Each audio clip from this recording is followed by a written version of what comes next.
Hi, welcome. Thank you, Naveed, for having me on Dr. Pai's channel. And today we're going to talk about Atmakaraka. Did you want to say anything before we start? I want to say hi to all the viewers and welcome to Barry Rosen. Thank you for taking out the time to prepare this presentation and come to our channel and discuss about Atmakaraka. And I'm really excited and to learn about what it really means when we have different planets as our Atmakaraka and what are our soul lessons to learn and what are our gifts that we're coming in with. Okay, thank you. Yeah, we're going to cover all of that. Yeah. So for those of you who don't know me, I've been involved in Vedic astrology since 1988, and I've been actively teaching classes online. Some of them are advanced even over the last 6 years. I have a blog on Facebook and on appliedvedicastrology.com and written 5 books. But anyway, I'm easily reachable at barry@appliedvedicastrology.com, and we'll bring this up later again. I usually start with a little chanting, get the gods on our side, so we'll just do that.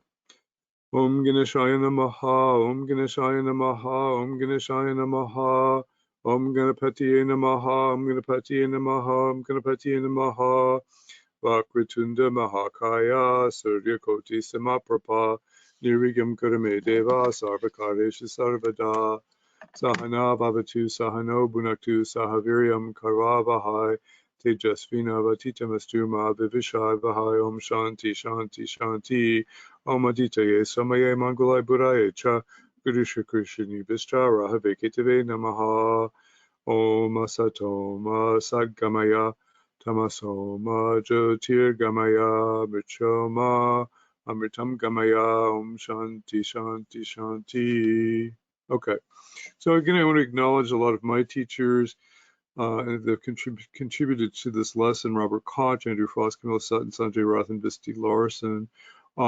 Here's a copy of my latest book, Finding Your Blind Spots Using Vedic Astrology. I have a class coming out on that also that's in much more detailed and rich. But let's go to today's topic of Atmakaraka. So the Atmakaraka comes from Jaimini astrology, and there are in the Charakarka schemes, and it's based on the planet with the highest number of degrees in the chart, or the lowest number if it's Rahu, is considered the Atmakaraka. And the Atmakaraka is the king of the chart, and he's the guiding planet for lessons of this incarnation. He creates difficult lessons so we learn what we're supposed to do in this lifetime. He's like the first lord in terms of his importance, but he's really more like the 8th lord because he brings the deepest karma from past lives that we need to work on. So sometimes people misinterpret Atmakaraka as being like the ascendant ruler, and it's much richer and much more important because it governs the soul's purpose on this incarnation. And it brings kind of lessons, and it tends to cause the most suffering in the chart. And sometimes I talk about it first because it's actually the elephant in the room, and people know the suffering of their Atmakaraka. Sometimes it's relationship, or sometimes it's money, or whatever it is. But it's the elephant in the room, really. And I often start my consultations talking about it because it really helps them understand why they've come for this incarnation. It does create a lot of mental distress sometimes. Sometimes if the Atmakaraka is conjunct the ascendant lord, or if it's in the nakshatra of the ascendant lord, then there can be great spiritual advancement for the native. So we'll talk in more detail about how to decide if the Atmakaraka is really difficult or if it's going to bring a lot of soul advancement. Again, it's the reason we were born, and that's why we really have to kind of treat it really importantly. And again, Rahu, in the scheme that I've studied, Rahu can be the Atmakaraka. In this case, you subtract 30 degrees from what Rahu is to figure out where it goes. So like usually if Rahu is like 0 to 3 degrees or 0 to 5 degrees, and there's no other planet that's higher, like at 25 degrees or you know, something like that, then the Atmakaraka can be Rahu, and it is important. So an example for that, if let's say you thought your Atmakaraka was Saturn because it was at 25 degrees, but you have Rahu at 3 degrees Scorpio, then the Atmakaraka would be Rahu, because you subtract 30 from 3 and you get 27. It would have higher degrees than maybe your Saturn at 25. Now we can rotate the whole chart around the Atmakaraka and make it the Lagna and read the chart that way. And this is something that's kind of fascinating. I always used to think we could. I always used to think we could only look at the Atmakaraka in the navamsha chart. And there's a special chart for that, the Karaka and navamsha chart. But actually, we can do this in the Rashi chart, in the main chart also. And so, for example, my Atmakaraka is Saturn, and it's in Libra. And if we rotate the chart, I'm like Libra rising with Saturn in the first, you know, that, and it puts Jupiter in my 9th house. And so by rotating the chart around the Atmakaraka, we see I have a prominent Jupiter in the 9th house, which is why I've been really spent my whole life involved being in spiritual teaching and teaching astrology and things like that. But it's perspective that you see from the soul, from the Atmakaraka, which isn't nearly as strong in my chart when you look at it from the natal chart. And the Atmakaraka even gives us motivation to stay alive, because, you know, it's the sole job of the Atmakaraka is to get us enlightened. It actually, you know, it wants moksha for us, and will create difficult problems and challenges for us so that we can get through our relative karma so that we can get enlightened. We can also even, this is something newer that I recently learned, we can also look at if we look at the planets that are 6th and 8th from the Atmakaraka in the Rashi chart, and they will show us the debts that we've come into the world to pay. So for example, my sun is in the 6th house from the Atmakaraka in Pisces, and it reinforces kind of some struggles sometimes I have with status and work and business at times in my life, because it's a debt that I need to pay from past karma. So the debts of this life are seen 6th and 8th from the Atmakaraka in the Rashi chart. And the 6th house may be more, more difficult. The 8th house sometimes, we always think the 8th house debts are more problematic, and they are, but the 6th house debts are actually somehow more difficult because we're more conscious of them. Also planets in the 5th and the 9th from the Atmakaraka in the Rashi chart may also show us something about our life. For example, the 5th house, is the house of judgment. If we have good judgment, 5th house, the Karaka for the 5th house is Jupiter. If we have good judgment, we don't make a lot of mistakes in our life. I always used to just look at the 5th house from the Rashi chart, and we don't like to see malefics in the 5th house from the Rashi chart, but also from the Atmakaraka. Now, if we have Mars, 5th house from the Atmakaraka or in the Rashi chart, then we may create too much conflict in our life. Mars is always wanting to fight. If we have Saturn in the 5th house from the Atmakaraka or the Rashi chart, we may have trouble remembering past mistakes. Ketu is headless if it's 5th from the Atmakaraka, so it has trouble planning, so nothing ever happens in one's life. Or we have Rahu 5th from the Atmakaraka, we're too obsessed with and dreaming about things that aren't going to happen. We don't see things very clearly. So the 5th house, I always teach my students, is one aspect of our mind and our judgment, whether we learn from our past mistakes. And the 5th house from the Atmakaraka is also important for whether we, can get through life. And so again, it's another way of rotating the chart. The Atmakaraka, I sometimes can be what's called a twisted Karaka. In a sense that, we know the Karakas, we know like Jupiter governs knowledge and wisdom and teaching, and it governs children, and it governs gurus. And the Atmakaraka, because it's connected to the 1st and the 8th houses, to me, it's a term that I've coined. It's like a twisted Karaka. It means that we're kind of have these blind spots about it. We have difficult lessons to learn about it. And as we know with the 8th house, they're kind of unconscious. We don't always see the blind spots. We have a lot of suffering from the 8th house and our blind spots to the 8th house, but we don't really, we don't always see it. And so, for example, my Atmakarka is in the 12th house, and so I have and it's Saturn, and Saturn is connected to, the ancient Vedas would say servants. I have an exalted Saturn in the 12th, and the Vedic texts say, oh, I have a lot of servants. And it's true. At times I've had 9 employees working for me, and I have a lot of modern term today would be employees, not servants. And because the Atmakarka is opposed to Mars in Aries, I always have had lots of challenges with employees, and it's like a deep challenge in my life, and it's the lesson of Saturn in the Atmakarka. And sometimes, how about the so if your sun has the highest number of degrees in your chart, let's say it's at 27, 28, 29 degrees, and has higher degrees than any other planet in your chart. If the sun is the Atmakarka, then it's like, again, if we look at it as a twisted Karaka, the Karaka, the sun is about confidence, it's about leadership, it's about fame and firepower, and we all enjoy those things. Now, when the sun's the Atmakarka, depending on what's aspecting it, what houses it goes, and it may be kind of twisted. We may actually need to learn lessons about humility and overcoming pride and self-importance. It's pride, not price.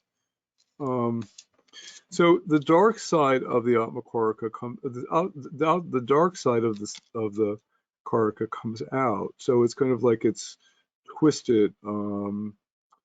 It doesn't see, the sun wants fame, it wants power, and yet it may not see that it's like an overbearing boss, or that it's power hungry, or it's so intent on being out of balance about getting fame that it doesn't treat one's wife very well, or one's spouse very well. I have a friend who has sun Atmakaraka, and it's exalted, and he's so powerful. It's because he's like a king, or maybe he was a king in a past life, and he throws out so many solar flares whenever you're with him, that you feel like you're getting burned up and you kind of want to run away. And it's not that he's absolutely brilliant. He's like the king, with the exalted sun Atmakarka in the 9th house. He has all this wisdom, but he doesn't see his blind spot, how he shows up. And so you end up kind of wanting to run away from him. And he's actually been struggling in certain ways, even with an exalted sun in the 9th house, for a Leo. I mean,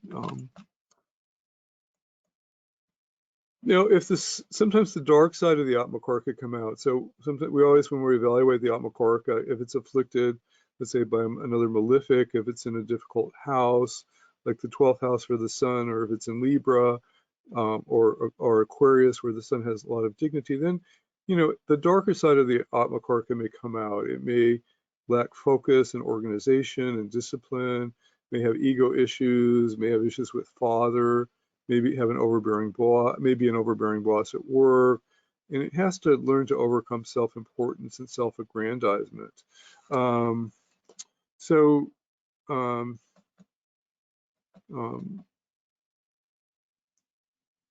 That's why I always look at the Atmakarka. It's like a twisted Karaka. It's like, we love the king, we love our leader, we love our bosses, but if our boss is a little bit twisted and doesn't see that he's overbearing, or he's into self-aggrandizement, then we don't like to be around them.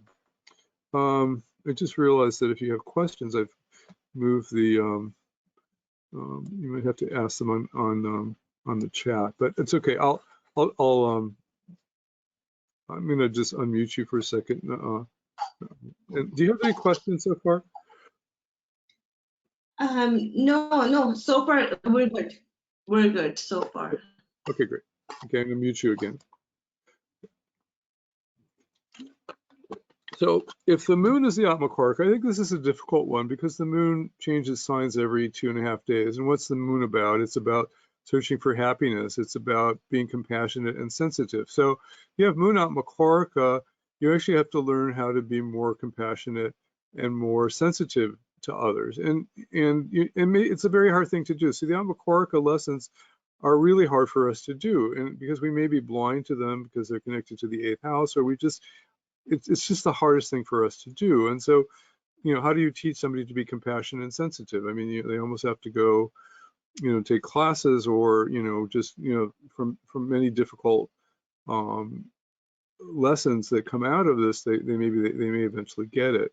There's a continual search with Moon Atmakaraka for peace of mind and desire to find happiness, because the moon wants happiness. It's the Karaka for happiness, and it's also about peace of mind. And so Moon Atmakaraka particularly has to take up meditation practice. Otherwise, they're also a little bit emotionally imbalanced, I find, especially if the moon's afflicted. And so easy for the moon to be afflicted, and particularly if it's in Scorpio, or the 6 days of the 12 houses, or conjunct Mars or Saturn or Rahu. So we're getting aspects by them. So the other thing about Moon Atmakaraka is that for a man, if he has Moon Atmakaraka, he may have a weakness for married women and get into too many affairs. Again, they're searching for happiness. If you think the next moon person, the next married woman I have an affair with will bring me happiness, but it's just a perpetual kind of conveyor belt that never kind of ends. The other thing is, I find Moon Atmakaraka can have unstable emotions that run their lives. That means they're, especially if the moon's afflicted, they're always searching for happiness, and they can't get a handle on their emotions, and they have problems with home and family life, because moon is, moon and Cancer is connected to family and married life, and so Moon Atmakaraka may have just innate problems with marriage because they're restless. They're searching for another woman or another partner. Now, Mars Atmakaraka is kind of interesting. We have to learn how to practice nonviolence in speech and action, and to be humble and accept defeat. Now, Mars is used to winning, and it's used to kind of fighting, and so the twisted Atmakaraka aspect of it has to do the opposite. It has to be nonviolent. It has to, in both speech and action. Now, today, a lot of people don't have trouble with being nonviolent in action. I mean, we do have a major problem with violence in our society, and I suppose we could have twisted Mars Atmakaraka there, but or twisted Mars there for sure.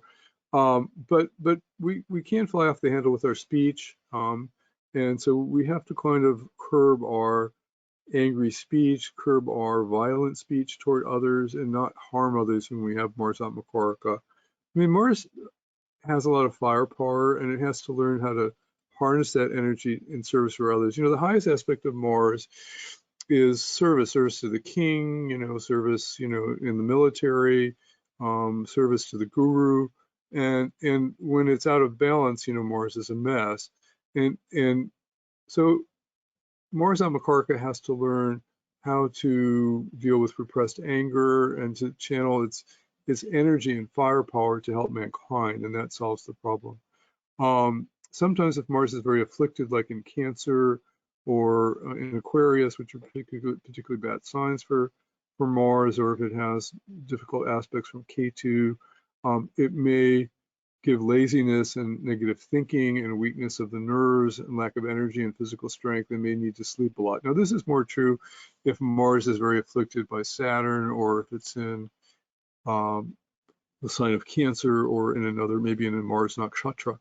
But it tends to, that can be the dark side of Mars. It doesn't have energy. Mars naturally has lots of energy. Mars Atmakaraka may be gifted, may be cursed with having little energy and being lazy, and has to rise up to move through its laziness, and get physical and go to the gym.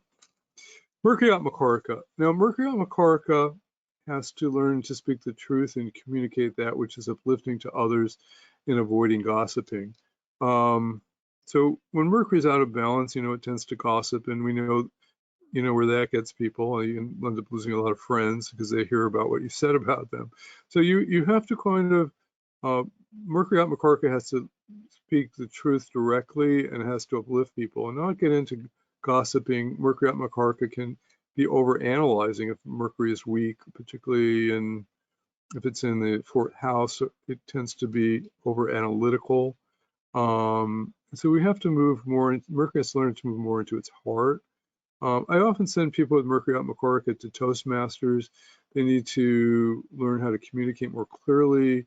They need to take speaking classes. And again, the things that we have trouble with are the things that we don't want to do. We tend to do the things that we're good at, that we have gifts. And we have an exalted Atmakaraka, maybe like exalted Mercury in Virgo Atmakaraka, well placed in the first house where it has Digbala. Then it may, it won't need Toastmasters, but it still may have some subtle lessons about it. But Mercury is very afflicted, like in Pisces or Cancer. It may really need to learn how to speak, and as I recommend speaking classes. They may have a lot of problems with friends due to miscommunication. I have an ex-friend who has Mercury Atmakaraka and in the 12th house, and the person has a way of misunderstanding all their friends, and then they get angry and they break off relationships with them. And I've seen the person go through 20 friends, or 20 ex-friends because they're not willing to bend their ego to make up with it. So it's lessons about friendship. Mercury is the Karaka for friendship. Twisted Mercury has trouble with friends in friendship, and it has problems. Again, Mercury is like a child. Sometimes it's the prince. It's kind of when it's afflicted, it may be sexually overactive. We always use the analogy of the prince being too sexually active in the kingdom because he's just very immature. That could be a problem with Mercury Atmakaraka.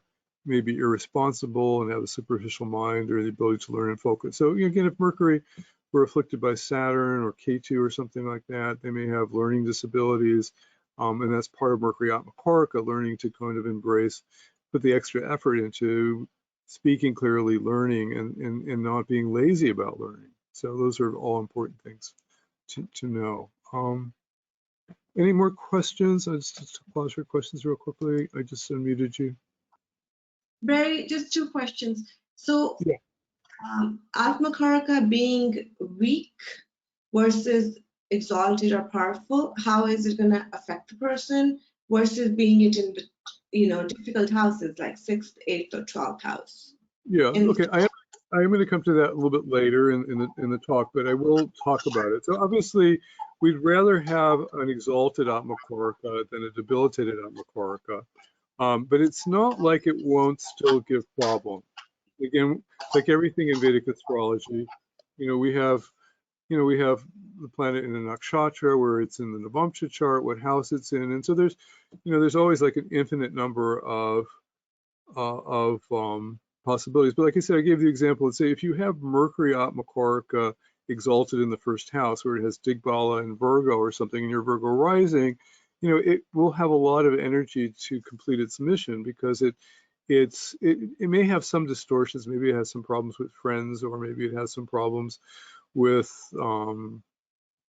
speaking, because there's always some affliction somewhere in the charts. But it may have more strength to deal with the problems. And I've seen people with like Saturn Atmakaraka in the first, debilitated in Aries. Now, we know Saturn in the first in Aries is just a very difficult placement anyway. But Saturn Atmakaraka in the first, the person has really deep suffering. They're very lazy. They can barely get out of bed and go to work. And Saturn's, about working. Saturn Atmakaraka debilitated in Aries just doesn't, it's just even too lazy to get up out of bed and work. Or if they end up working a lot of menial jobs and not getting paid enough. And so they have a lot of lessons to learn about work and being responsible. So I think if the planet is strong, the lessons may not be as difficult as if it's weak. Is that clear? Yeah, that makes sense. Yeah. Thank you. It's quite fascinating. I've been studying this for about 8 years. I've just been satisfied, and I've done it mostly through examples. No one writes a lot about this, but it's just like everything in the chart. Okay, Jupiter Atmakaraka. Jupiter has to learn how to protect children. Jupiter is the Karaka for children and teaching, and being a good parent. Even our mother's our first teacher, right? So Jupiter Atmakaraka usually has to learn how to protect children, be a good parent, and be a good teacher. And they often lack confidence as teachers and parents, and they don't trust their abilities. And my wife has Jupiter Atmakaraka in the first house, and it's got Digbala, and she's like the best teacher ever. And everybody is amazed what her speaking and teaching is like, but she somehow shies away from doing it and lacks confidence and doesn't do it very much. So Jupiter Atmakaraka usually just has to go out there and realize that they are good at teaching and they need to do it. Jupiter Atmakaraka can have problems with gurus and husbands and children. Again, the Karaka for Jupiter is Jupiter's the guru or the husband or the child, and when they don't have problems with teaching, which may not all be the case, Jupiter Atmakaraka, they usually have difficult problems with children, or they can't accept their husband. So Jupiter Atmakaraka can also, if it's afflicted, be a know-it-all. Sometimes in Gemini, it could be a know-it-all, or in certain signs, it can be a know-it-all. And so it has to learn how to be humble in helping others. I mean, a good teacher, if you've had a teacher that says, well, let me show you how to do it right, you don't want to listen to them, because they have a lot of ego in their energy. But we like teachers that are a little more humble. But sometimes we don't trust teachers that are humble because they don't have enough confidence. So, we can get all these twisted aspects of Jupiter with Jupiter Atmakaraka sometimes. If Jupiter is very afflicted, again, we don't like it in Capricorn. We don't like it really in Virgo. We don't really like it in Aquarius. Well, Aquarius actually, Jupiter is good in Aquarius, but Libra and Taurus Jupiter, I think, really has kind of twisted judgment. It tends to be prone to wrong judgment, lacking faith. They have to learn how to overcome being too judgmental. I find Jupiter Atmakaraka in Libra and Taurus particularly, they have a lot of false optimism, and they're not able to judge the truth, and they get into trouble, and they trust people too much, and then they get into trouble. And so Jupiter Atmakaraka particularly in those signs might have trouble learning to be discriminating with people, and they have to learn how to listen and to be more tolerant. I mean, I think we have a whole problem in our society now where people are fighting with each other and they don't listen to each other anymore, and I'm right and you're wrong, and it's a really huge problem in our society today, and the whole world's being divided about this. And it didn't used to be like this, but Jupiter Atmakaraka can have this problem, particularly I think in Libra or Taurus, where they just get, I'm right and I'm not going to listen to you and you're wrong. That's the kind of the bad judgment from Jupiter that we don't like. We don't see that in Jupiter and Capricorn too. Venus Atmakaraka. Venus Atmakaraka has to learn control of the physical passions and excessive sensual desires. So, Venus governs sex and sexual and the wives of men, and when we have Venus Atmakaraka, we may have not learned in past lives to control our passions, and we get into affairs or relationships too quickly, and it blows up on us, and then we're never happy, so we keep looking for another sexual relationship to kind of jump into. So we have to learn how to accept our imperfect spouses and curb our sexual energies with Venus Atmakaraka. This would be particularly true if Venus Atmakaraka were in Virgo, where we tend to be very critical of our spouses, and we may be oversexed anyway, but that's a particularly bad example. Sometimes there's lots of battles around love and emotion with Venus Atmakaraka. Again, it's all about Venus. The Karaka for Venus is relationship. Venus Atmakaraka has to learn about relationships. So it may have spent a whole lifetime changing partners, getting divorced, going through multiple partners in its quest for a perfect partner, and get very frustrated. So it's a very deep karma. I find, by the way, that these Atmakaraka lessons, I don't know how quick. I find that people don't learn them very quickly. And I'm age 67. I still struggle with my Saturn Atmakaraka lessons, and I think they're there a whole life. And I think to really get to the end of them takes a lot of discipline and insight. To me, it's like the movie Groundhog Day with Bill Murray from 1993. If you haven't seen that movie, watch it again. You know, it's just like he goes through 40 lifetimes in that life until he learns not to be selfish, and he learns how to be artistic and help people. And it's a very beautiful movie about our growth. And the Atmakarka, I think, is like, Bill Murray in that movie. It's teaching us that to get it right, we've got to keep, we've got to be, Venus Atmakarka has to be kind, it has to be compassionate, it has to be a good listener, it has to not jump into sexual relationships too quickly, it has to learn how to give and take in relationship. And those are deep, hard lessons for Venus Atmakarka. Rahu Atmakarka. Now, some of the people who teach Atmakarka, there's K.N. Rao has a 7-scheme system. He does not include Rahu. Sanjay Rath from the Orissa tradition does include Rahu. From experience in working with people's charts, I find that Rahu, if people have Atmakarka, it's very real and it should be looked at. And Rahu, of course, is a very very real energies like the other planets. It's just a little bit more out of control. So what's Rahu about? Rahu is about swindling and cheating and being unethical. And if you have Rahu Atmakarka, maybe you were swindling people in previous lives, and now in this life you need to suffer by the deception of others, and you find yourself being cheated and betrayed, and you have to learn how to be honest and straightforward is the lesson. So you have to live a life of being honest and straightforward, and you have to look out for being betrayed and gullible and deceived. And yet it may happen. I mean, first Rahu Atmakarka person I did, the person was, his business partner had swindled him, and he had lost his whole business. And, it was a very kind of painful lesson for him. But this is the type of lesson that Rahu Atmakarka can give sometimes. Surprises, unexpected betrayals, disloyalties, thefts. And the other problem with Rahu is, it's too ambitious, and it will get there by hook or crook. We have that problem with our politicians. They'll do anything to get to the top, they'll steal any amount of money, and problem of corruption all around the world. And this is kind of a Rahu Atmakarka problem where you're just too ambitious and too ethical, and you just lose your sense of what's right for society. So you have to kind of be aware of those problems. And there's many types of Rahu Atmakarka because Rahu is always connected with the sign. If Rahu either becomes most like the planet it's conjunct, or the planet that aspects it the most, or the sign that it's in. So we can have 8 kinds of Rahu Atmakarka. You can have Rahu Atmakarka connected to Jupiter, which may have lessons about knowledge and gurus, and you could have Venus, Rahu Venus Atmakarka, which may have more lessons around sexual obsessions and things like that. So it's very, very kind of complicated and fascinating.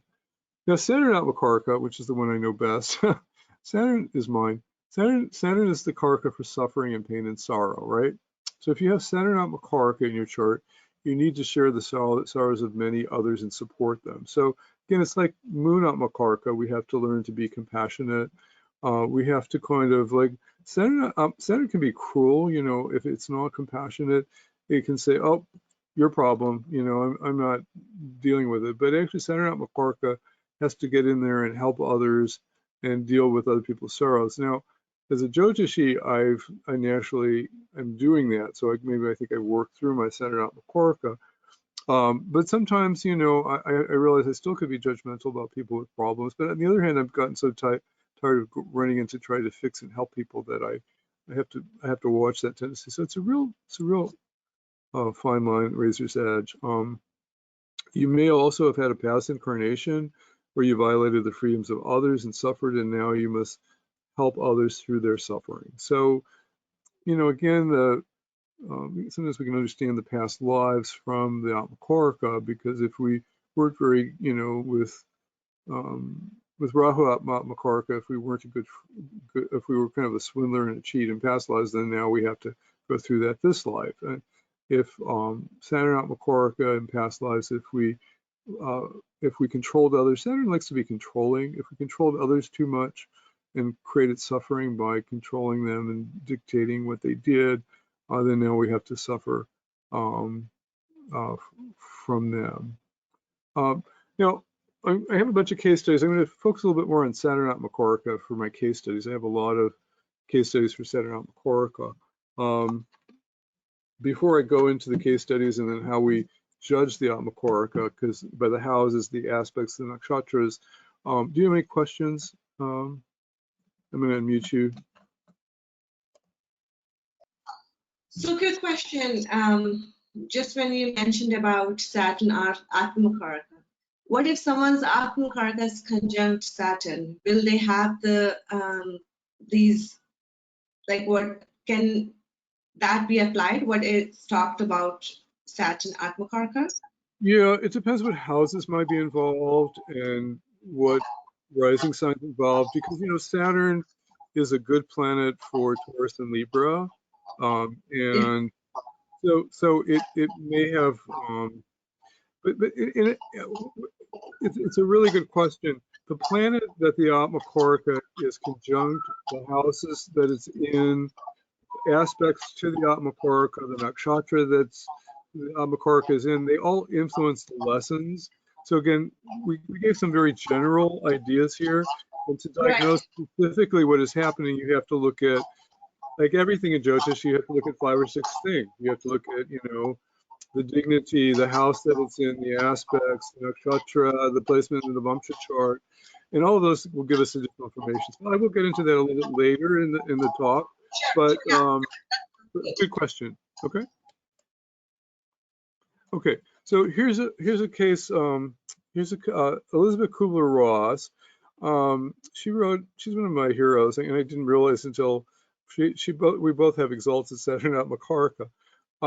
She wrote a number of books on death and dying, and she would interview people who were on the operating table and who came back to life after the surgeon saved them, and they would report on what they saw in the afterlife, and they all reported similar things. So she documented life after death, and she had a life of helping refugees from World War II. She was in Switzerland during World War II, and she was helping people from Nazi Germany escape into Switzerland. She also, her Atmakaraka is very strong. Let's look at her chart real quickly.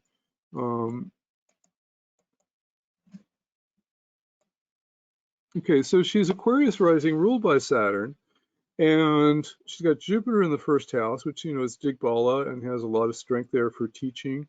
And Jupiter actually does well in Aquarius. And Saturn's in the 9th house, which is the best. It's a Bodhika house.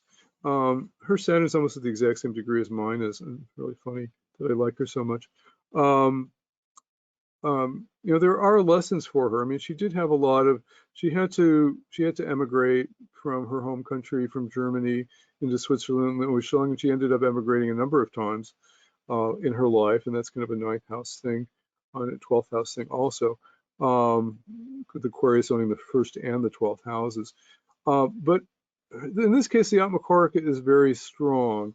It's got an aspect from Jupiter to it. In Gemini astrology, Taurus aspects Libra, so Venus is aspect. So it's got 2 benefic aspects to the Atmakaraka. It's in the auspicious 9th house. It's in, I think it's in Gemini navamsha here. No, it's in Libra. No, I don't have the navamsha chart up here, but it would be in Gemini navamsha.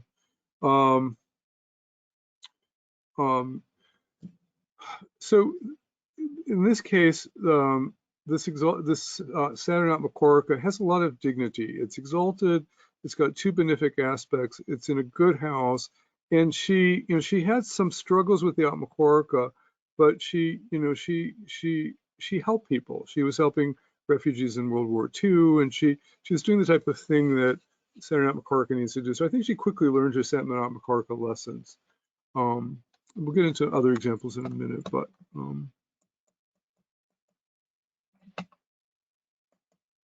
Saturn is the planet of hard work, and so Saturn Atmakaraka often have extremely hard work by their nature. I mean, I work 70 hours a week. My dad also.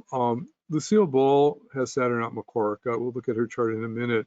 she did live audience productions for 6 years. Can you imagine? You know, I don't know. You know, television doesn't do that anymore because you can't make any mistakes. You've got to perfectly rehearse every moment because you can't. You know, you're in a live audience. Although I guess they were edited afterwards, but again, it was still kind of a big thing. Saturn is also the planet of responsibility, and Saturn Atmakarka has to be responsible beyond the call of duty. I know I don't have any trouble with that. And Saturn Atmakarka can be lonely because it has to endure sadness and pain of loneliness. Now, Saturn is also a key planet connected to karmic health issues. So Saturn Atmakarka people may endure their share of health challenges. And again, firsthand, I can say that I understand all of these things. I'm extremely responsible. I work 70 hours a week, which may be not so great. It's a little bit out of balance. I have Saturn Atmakarka in the 12th house. I have been lonely and sad in my life at certain parts of my life. And I have had a good share of karmic health issues. And those are things that come with Saturn Atmakarka. Let's look at Lucille Ball's chart. Everybody knows I love Lucy.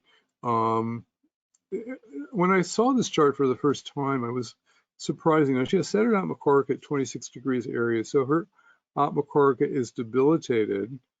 It's in the 5th house with Mars and Rahu, 2 other malefics. Mars is a good planet for her Lord of the Fifth and the Fifth, which gave her all that creativity for television and made her a great comedian. Rahu probably helped exaggerate that and gave her a lot of creativity. So the Mars Rahu isn't so bad, but the Saturn Atmakarka, I mean, she was a workaholic. She had trouble with her children. Her romances, you know, she had, we loved her as a TV comedian and I Love Lucy, but off the camera, you know, she had trouble with her husband who was an alcoholic. They eventually got a divorce. So her romance was a mess. Her children, one of her son became had drug problems. You know, those are the type of things you see with Saturn Atmakarka. It's in the 5th house, so she's going to have karmic issues with children. She's got the workaholic issues, and in this case, it's hard work because but she did it. She became very famous and wealthy. She did the hard work, but it wasn't like it was easy. I think there's a lot of suffering in her marriage and her romance in the 5th house with her children. I think when her children didn't see her enough because she was working all the time. She and her husband built this incredible studio, Desilu Productions, which made all her favorite shows, Andy of Mayberry and number of Mission Impossible. They went on to be incredibly important in the television industry, but it was with incredible hard work, and there's a lot of suffering with it. Marriage suffered. Okay. Saturn and the Sun. Now, Andrew Foss gave a very brilliant lecture on the connection between Sun and Saturn. The Sun has Digbala in the east, you know, which is the 10th house. Saturn has Digbala in the west, in the 7th house. And when Saturn Atmakarka is always looking at the Sun because, you know, east and west are the opposite directions. This is kind of advanced Jaimini Jyotish. This is kind of very fascinating. But so Saturn gets a lot of power. Saturn Atmakarka people, one of the benefits of Saturn Atmakarka people, they have a lot of solar energy. They have a lot of positive solar energy. In a sense, they take on the positive energy of the Sun in having a lot of firepower. Something I realize about myself. I mean, I have a strong Sun in my 5th house, which is Lord of my 10th and my 5th, which I always thought was giving me a lot of power in career on some level, or at least, you know, prominence. And at the same time, it's also because Saturn Atmakarka is, you know, looking at the Sun sign of exaltation in my chart, that it's getting a lot of the Sun's power. And so you find Saturn Atmakarka people can be stars. And Lucille Ball was a big star, even though the debilitated Atmakarka it may have hurt her health eventually. You know, she wore herself down. She died in a Saturn Atmakarka period, but she, you know, it can make people stars also because of the Sun energy. The Sun and Saturn are opposite each other. I don't know if that's clear. Let me ask, see if you got that. Any questions? No, we're good so far. Yeah, the questions that pop out in my mind, I did ask you already. Okay.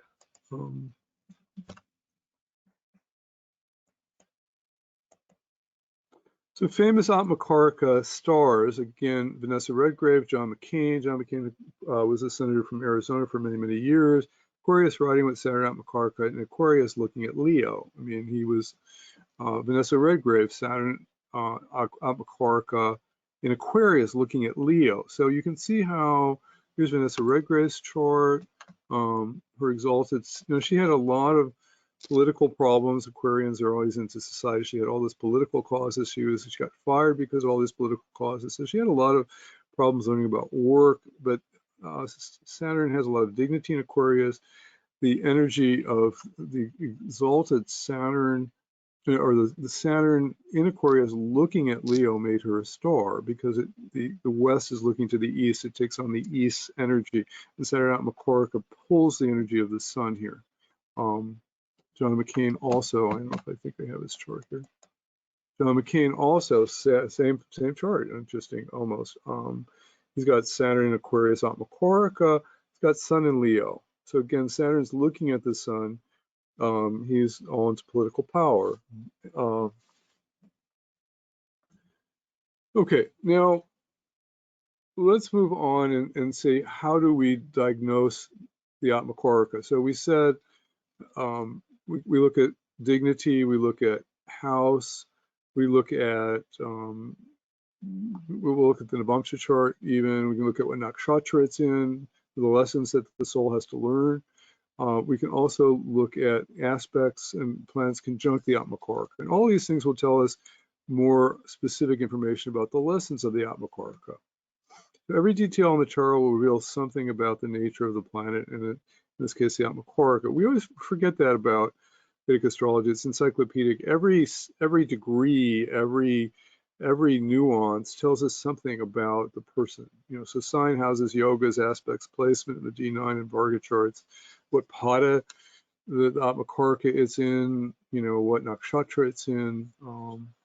And I find it very important to talk about the Atmakaraka in every consultation, because there's so much we learn about the purpose of this incarnation. So one of the things that we can start with is just, what house is the Atmakaraka in the Rashi sign? Is it exalted, debilitated? Does it have dignity? We saw Vanessa Redgrave, has got Saturn in Aquarius, got a lot of dignity there. So, I mean, it gives it a lot of power in administration. We saw how it managed, in being a freedom fighter.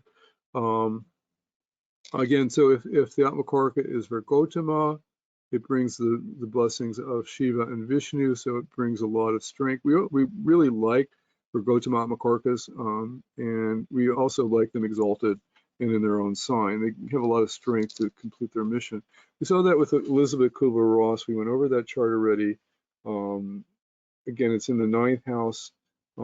It's retrograde, it's exalted. It is Boudica, and there's some Boudica planets. I gave a lecture on your channel on Boudica. Boudica 9th house can have problems with religion or with their fathers, and I believe she did have a lot of challenges with her father. I think it also may have been that he died in the Holocaust. I can't remember. There's something in her biography, but Saturn owns what houses does the Atmakaraka own? Well, in Elizabeth Kubler-Ross's house, let me pull that up again so it's not so abstract here. So here's her chart again. So Aquarius owns the 12th and the 1st. The 12th house is about death. So she was kind of totally fascinated about death in her life, and she was a great teacher and counselor with Jupiter in the 1st house.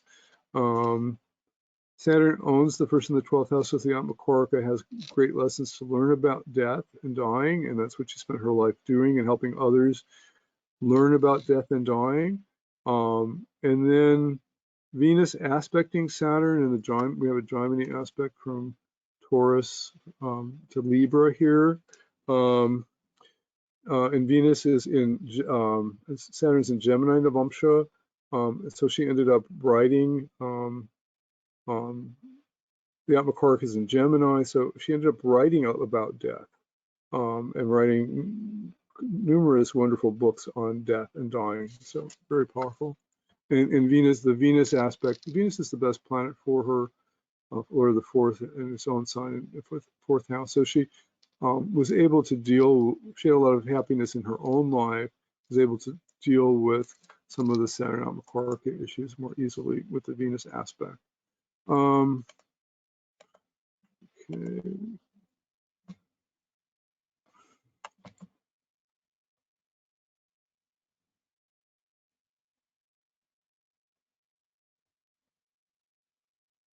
Okay. So what house is the Atmakaraka in? So that's the easiest thing to remember. If the Atmakaraka goes to the 9th house, then we have issues with father and gurus, with religion. If it's in the 7th house, we may suffer from marriage or partnership, business partnership. If we have Atmakaraka in the 6th house, we may have constant litigations and people fighting with us at work, or problems with health issues. We have Atmakaraka in the 12th house, we may have issues about humiliation, loss, and moving abroad. Conjunction of the Atmakaraka with the lords of other houses will bring suffering also. So that answers your question. If the Atmakaraka is conjunct another planet, it may spoil it. So let's say you have a strong Jupiter, but it's conjunct the Atmakaraka, and the Atmakaraka has an 8th house tinge to it. So it may spoil that Jupiter a little bit and bring problems with gurus or problems with teachers or some, depending, again, we have to look at it more microscopically. Or it may bring, Atmakaraka conjunct Jupiter may bring suffering from children. So again, the Atmakaraka can impact the Karaka with the conjunction. Lucille Ball again. She had a tumultuous alcoholic marriage problem. Her romance was always fighting. Mars, Rahu, Saturn. I mean, look at that chart again. It's quite intriguing. Again, not a lot of happiness in marriage life. I mean, she has Jupiter in the 11th. It's Karaka in Chinese astrology, but she and her husband made lots and lots of money, Lord of the 7th and the 11th, multi-millions of dollars from their television studios and things like that. Extremely wealthy woman. Money was not the issue with this Atmakaraka, but just continual work, suffering with children, romance, alcoholism in the marriage, just really kind of difficult.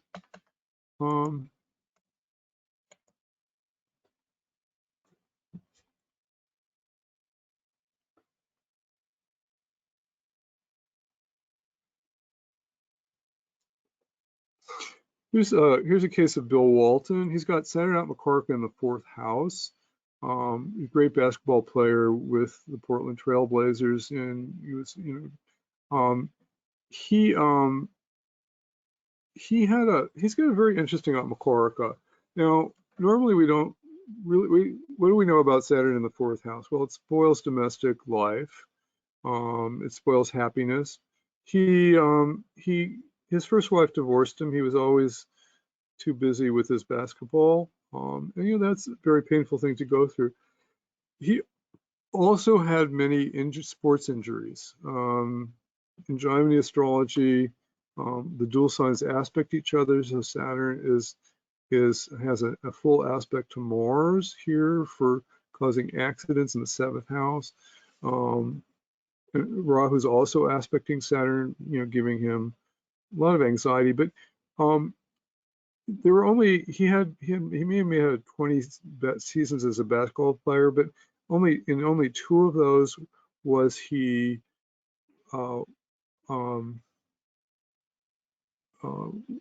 in the full season. He was out all the time for injuries. He had a knee injury. Again, that's Capricorn. But Saturn Atmakaraka brings suffering. It brings health issues. And even though Saturn Atmakaraka here is very, it has a lot of Svergotama in the Navamsha chart.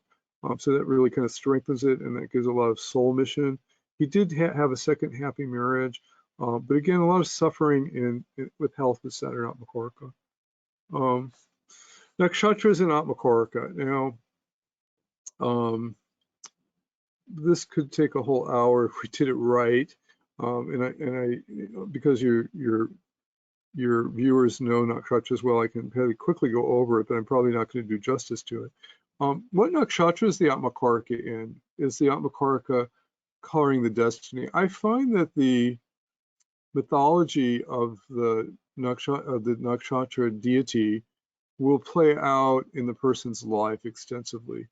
And you can think of an Atmakaraka in Jeshta having problems with being a great leader and possibly falling, or having infidelity problems, and you see these Atmakarakas play out with the nakshatra lord's mythology. Quite fascinating. And you can look at the Navamsha Pada. Is the nakshatra in a moksha, kama, or dharma, or artha pada? It's telling you a lot about the mission of the soul, maybe the lessons it needs to learn about moksha, kama, dharma, and artha. Again, this really needs an hour lecture, and I have to go over it quickly.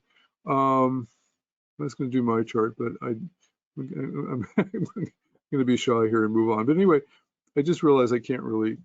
But I think the fascinating thing about where the Atmakaraka is that look at the deity, look at the mythology of the deity, and see if how afflicted the Atmakaraka planet is, and how difficult the lessons and parallels are between the nakshatra mythology and the person's life are. And you'll find that it's just incredible, incredibly powerfully there. And again, that's probably a 2-hour lesson sometime. I don't know if I've done enough research. Dr. Pi could do that lesson for us. What do you think? I just unmuted you. Sure, we can do another session on that itself. Sometimes that would take me a long time to put together, but it's quite fascinating. But anyway, sometime it'd be fun. This stuff is very fascinating. Okay, what position does the Atmakaraka hold in the Navamsha chart in the D9? What planet is it conjunct in the D9? What kind of Rashi, Drishti, or Jaimini aspects are there?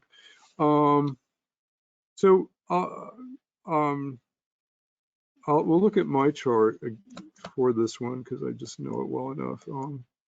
This is my Navamsha chart. It's Leo rising. My Atmakaraka is Saturn, and Saturn is with Rahu and Venus in Gemini. Now, Gemini is a very sexual sign. Anyway, Venus in Gemini is very sexual. Venus Rahu is very sexual. Saturn is kind of curbing the sexuality there. So I actually I've had a lot of lessons around this in my adolescence and in my college years, but in the end it was, I did rise to the higher value of Saturn and move more toward meditation rather than. But I have a lot of creative energy. Again, this is Gemini. Okay, the 11th. I've written 5 books on Vedic astrology, and I have this is the Atmakaraka. Just even being placed in Gemini is giving me that kind of deep soul energy to write these very soulful books about Vedic astrology. This is complicated, and I don't want to go over time. There's a whole lesson we could do on the Atmakaraka and the Navamsha chart. It tells us a lot about the lessons of the person.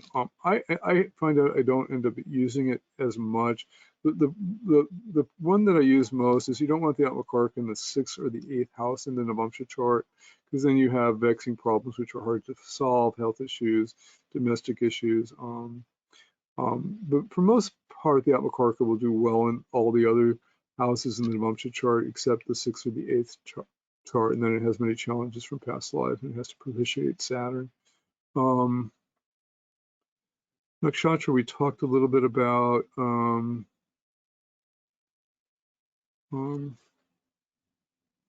Atmakaraka in the Varga charts. Now this is kind of advanced, but the Atmakaraka is so important that wherever it goes in the Varga chart will be very kind of revealing about the karma of that Varga. So if the Atmakarka is poorly placed in, okay, the D10 chart, of course, is for career and status in the world. And if the Atmakarka, you know, Atmakarka always brings kind of karmic lessons. If the Atmakarka is poorly placed in the D10 chart, let's say in the first house, or if it's a malefic, or if it's in a difficult house like the 6th house, then it can kind of create problems for that Varga. Here's John McCain's Dashamsha chart. John McCain, again, former senator of Arizona that just died a couple years ago. You know, he's got Saturn Atmakaraka and Scorpio in the 6th house, you know, and I mean, most politicians are always battling, but you know, when you think of John McCain's life and what he went through, particularly in his later years, you know, you can see that Saturn Atmakaraka still gave up even until he died, was giving incredible deep lessons, you know, fighting, you know, the way he was fighting, you know, in government, and because, you know, yes, we could say Saturn in the 6th, you know, Saturn in the 6th house is not so great in the G10 chart, but the Atmakaraka is just creating this incredible kind of political ups and downs there. Vanessa Redgrave also here. I don't have her navamsha chart here. I don't have her. Okay, I have a couple of interesting. I have Jeff Bezos. So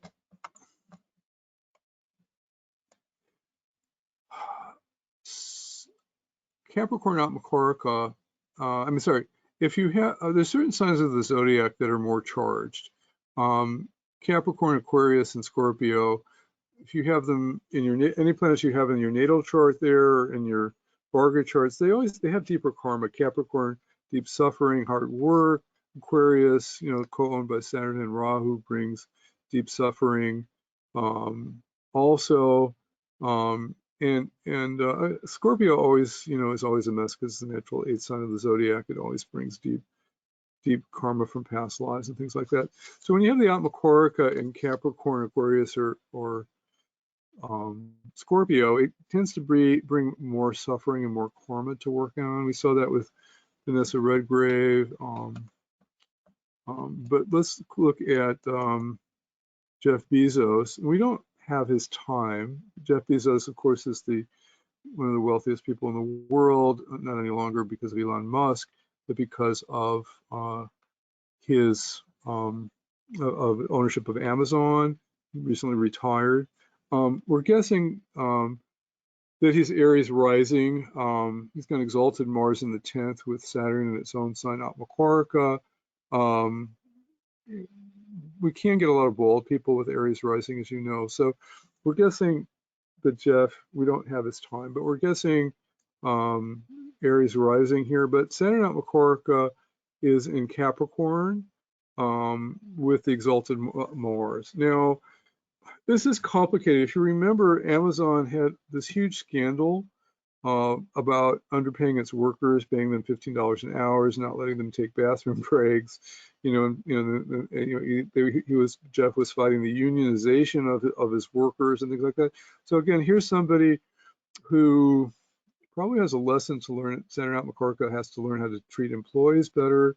I know that in this case, in the 10th house career, Mars is afflicting it, even though it's the chart lord and it's exalted.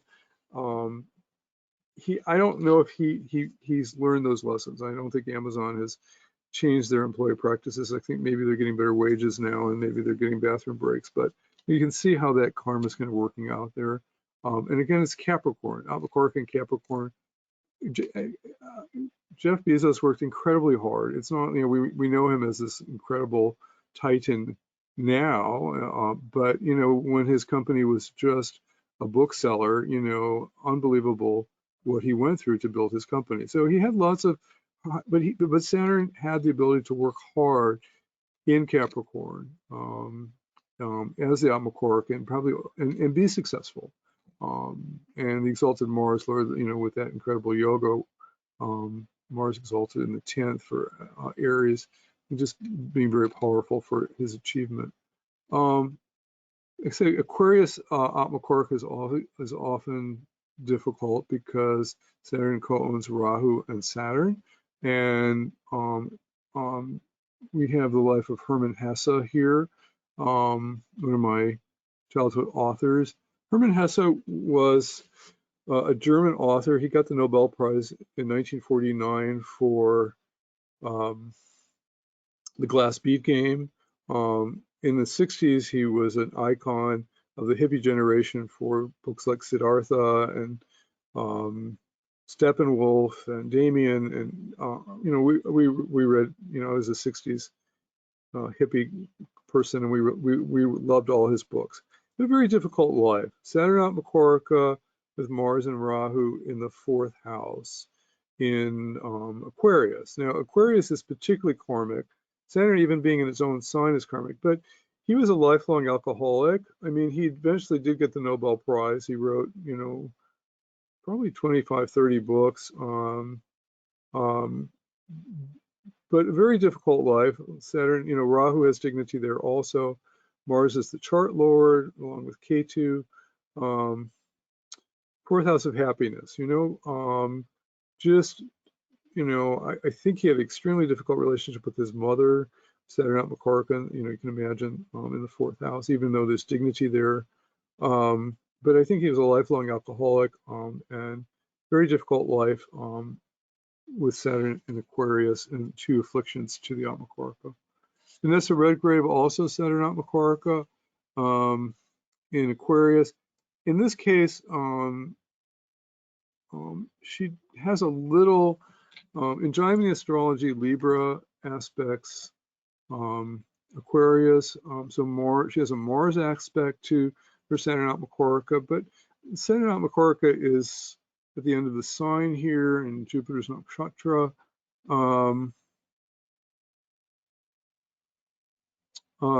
She had a lot of conflicts. I mean, she would do all these political.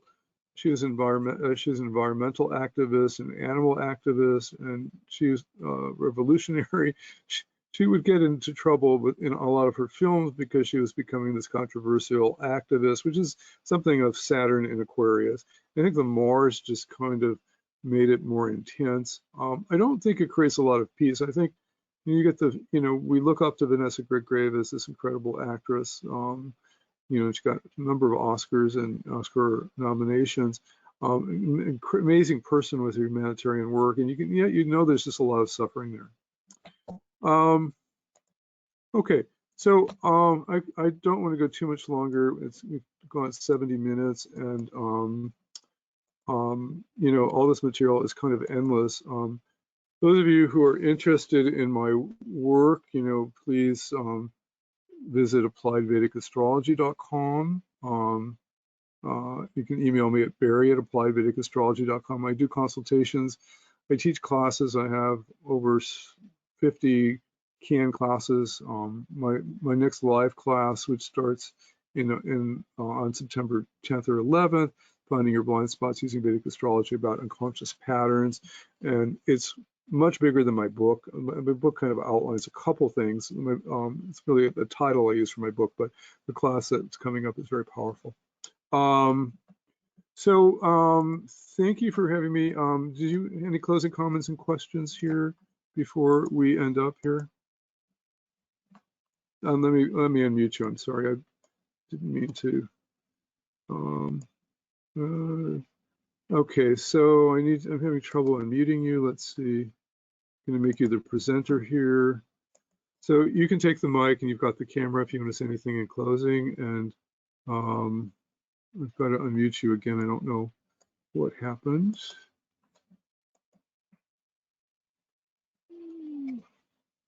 So can you find that orange mic and change it to green? Okay, great. Thank you so much, Barry. That was wonderful presentation. Sorry, and quite in details, which is really, really nice. I mean, if one wants to really decode it and really go into different layers, I think it's really interesting. I think we should do another session, how it is manifesting in D9. I think that'll be really, really interesting. Yeah, that would be easier for me to do. The interesting thing about Atmakaraka, I don't find that anybody talks about it enough. And I've been watching it for 8 or 9 years and just looking at people's charts. And I actually want to do a whole course in Atmakarka where you spend like 1 week on every Atmakarka. So you have Mercury Atmakarka with all the examples, and Saturn Atmakarka with all the examples, and Moon Atmakarka with all the examples, because you see all the different colorations. And we tried to cover that with nakshatra, padas, aspects, dignity, Yeah. and it, like everything in Vedic astrology, it's encyclopedic. Yeah, for sure. Thank you so much. Thanks Yeah, a lot. thanks for having me. Love to Dr. Pi, and let's stay in touch. Yeah, thank you. Bye. I'm going to end, I guess, and then I'll send you the video tape. So I don't know.